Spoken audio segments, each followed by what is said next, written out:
ಪ್ರತಿಷ್ಠಿತ ಶಾಲೆಗಳಲ್ಲಿ ನಿಮ್ಮ ಮಕ್ಕಳನ್ನು ಓದಿಸುವ ಆಸೆನಾ? ಪ್ರತಿಷ್ಠಿತ ಶಾಲೆಗಳಲ್ಲಿ ನಿಮ್ಮ ಮಕ್ಕಳು ಈಗ ಓದ್ತಿದ್ದಾರಾ?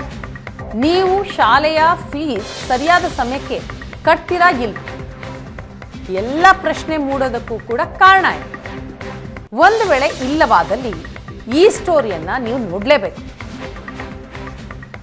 ಸರಿಯಾದ ಸಮಯಕ್ಕೆ ಫೀಸ್ ಕಟ್ತಿರೋ ಇಲ್ವೋ ಅನ್ನುವಂತಹ ಪ್ರಶ್ನೆ, ಆ ಪ್ರಶ್ನೆಗೆ ಪ್ರಮುಖ ಕಾರಣ ಅಂತಂದರೆ ಫೀಸ್ ಕಟ್ಟದೆ ಹೋದರೆ ನಿಮ್ಮ ಮಕ್ಕಳ ಸ್ಥಿತಿ ಹೇಗಿರುತ್ತೆ ಅನ್ನೋದು.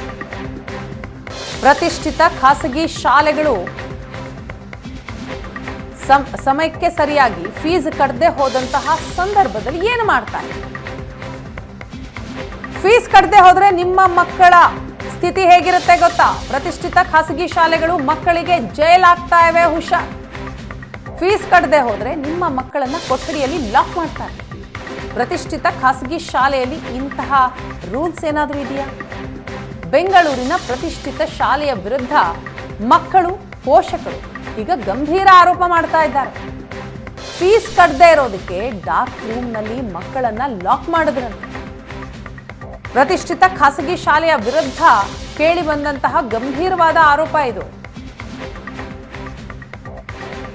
ಆರ್ಕಿಡ್ ಶಾಲೆಯ ಮತ್ತೊಂದು ಬ್ರಾಂಚ್ ವಿರುದ್ಧ ಆರೋಪ ಕೇಳಿ ಬಂದಿದೆ.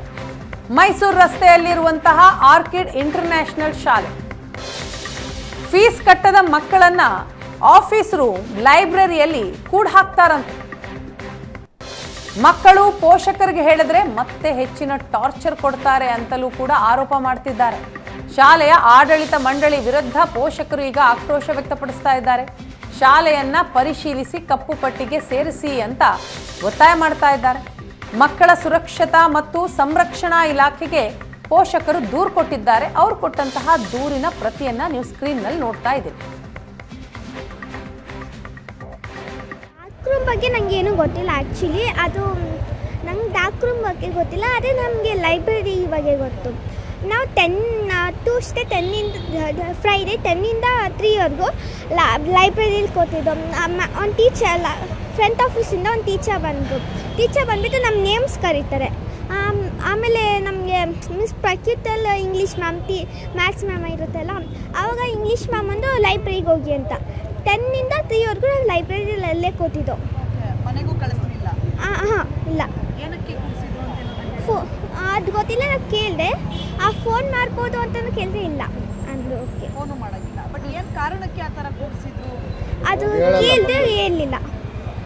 ಇದ್ರು, ಸೆಕೆಂಡ್ ಇದ್ದರು, ಥರ್ಡ್ ಇದ್ದರು, ಇನ್ನೊಬ್ಬರು ಫೋರ್ತ್ ಇದ್ದರು, ಒಂದು ಅಣ್ಣ ಇದ್ರು. ನಾನು ಅದೇ ಸ್ಕೂಲಲ್ಲಿ ಸುಮಾರು 6 ವರ್ಷಗಳಿಂದ ಮಕ್ಕಳನ್ನ ನಾವು ಓದಿಸ್ತಾ ಇದ್ದೀನಿ. ನಾನು ಯಾವುದೇ ರೀತಿಯಾಗಿರ್ತಕ್ಕಂಥ ತೊಂದರೆಗಳನ್ನ ಸ್ಕೂಲ್ಗೆ ಆಗಲಿ ಯಾವುದಕ್ಕೆ ನಾವು ಮಾಡಿಲ್ಲ. ಯಾಕೆಂದರೆ ಸರ್ಕಾರಿ ಆದೇಶದ ಪ್ರಕಾರ ನಾವು ಆ ಸ್ಕೂಲ್ಗೆ ಇವತ್ತು ಹೆಚ್ಚಿಗೆ ದುಡ್ಡನ್ನ ಕಟ್ಟಿದ್ದೀವಿ. ಇವತ್ತು 2023ರಲ್ಲಿ ಒಂದು ಆ್ಯಕ್ಟ್ ಮಾಡ್ತಾರೆ, ಎಜುಕೇಷನ್ ಆ್ಯಕ್ಟಲ್ಲಿ. BBMP ಅಲ್ಲ, ಸಾರಿ, ಎಜುಕೇಷನ್ ಕಮಿಷನರು ಕಾವೇರಿ ಅವರು ಇದ್ದಾಗ. ಆಮೇಲೆ ಇದೇ ಆರ್ಕಿಡ್ ಇಂಟರ್ನ್ಯಾಷನಲ್ ಸ್ಕೂಲಲ್ಲಿ ಜಾಲಹಳ್ಳಿ ಯೂನಿಟಲ್ಲಿ ಒಂದು ಮಗು ಮೇಲೆ ಅತ್ಯಾಚಾರ ಆಗುತ್ತೆ. ಅಂಥ ಸಮಯದಲ್ಲಿ MN ರೆಡ್ಡಿ ಅವರು ಬೆಂಗಳೂರು ಪೊಲೀಸ್ ಕಮಿಷನರ್ ಆಗಿರ್ತಾರೆ. ಒಂದು ಆ್ಯಕ್ಟ್ ಮಾಡ್ತಾರೆ, ಏನಂತಂದರೆ ಯಾವುದೇ ಸ್ಕೂಲ್ಗೆ ನೀವು ಟೀಚರ್ಸ್ನ ಇರಲಿ, ಸ್ವೀಪರ್ನ, ಕಸ ಗುಡಿಸೋರನ್ನ ಅಪಾಯಿಂಟ್ ಮಾಡಬೇಕಾದ್ರೆ ಪ್ಯೂರ್ಲಿ ಪೊಲೀಸ್ ವೆರಿಫಿಕೇಷನ್ ಇರಬೇಕು ಅಂತೇಳಿ. ಆ ಯಾವುದೇ ಒಂದು ಕಾನೂನು ನಿಯಮಗಳನ್ನ ಇವರು ಫಾಲೋ ಮಾಡ್ತಾ ಇಲ್ಲ. ಒಂದು